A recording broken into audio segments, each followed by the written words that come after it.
ada salah satu pasien yang bolak-balik dirawat di rumah sakit. Beliau ini sakit gagal jantung, jadi sudah pasien kronis, tapi subhanallah ya, ada satu kebiasaan beliau yang semoga Allah ampuni, yang selalu ini beliau lakukan di rumah sakit Ustadz, dan membuat para perawat marah sama beliau.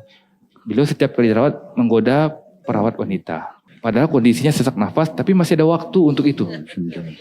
Pokoknya setiap dia masuk, pasti perawat ini nggak mau megang. Jadi tolong deh perawat laki-laki aja yang pegang. Karena ada juga momennya ketika beliau itu dirawat, nggak segan membuka auratnya dan memperlihatkan kepada perawat-perawat wanita.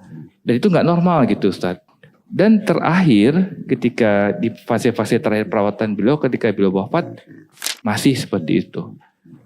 Jadi di sana, nauzubillah min dzalik, semoga Allah ampuni dan kita jauhkan dari keadaan seperti itu. Kami bisa pikir ini nggak normal gitu. Pasti ada sesuatu penyebab kenapa beliau konsisten istiqomah sekali dengan ini pasti ada sesuatu. Tapi nggak bisa saya jawab pada saat itu.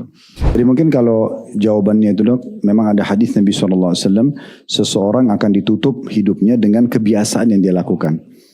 Jadi saya sering sampaikan di kajian, kalau kita mau tahu orang ini husnul khatimah atau su'ul khatimah, kita bisa lihat apa yang Allah tutup hidupnya. Atau beberapa hari sebelum dia meninggal dunia. Nah biasanya begitu.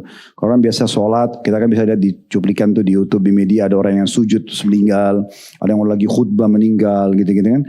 Ada yang lagi ceramah, ada orang lagi haji, umroh. Ada pola-pola atau kebiasaan yang mereka terapkan selama hidup, jadi Allah tutup dengan itu.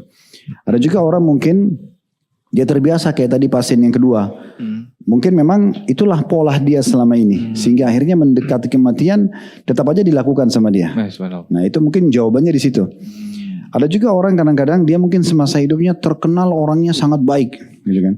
Mungkin begitu. Tapi ditutup oleh Allah SWT dengan kehidupan yang tidak baik. Itu mungkin karena dia cuma mengemas saja selama ini. Dia menutupi gitu kan. Seakan-akan dia itu orang soleh atau soleha dengan penampilannya. Tapi ternyata akhir hidupnya Allah buktikan. Nah, itu memang ada hadis yang berhubungan dengan masalah itu.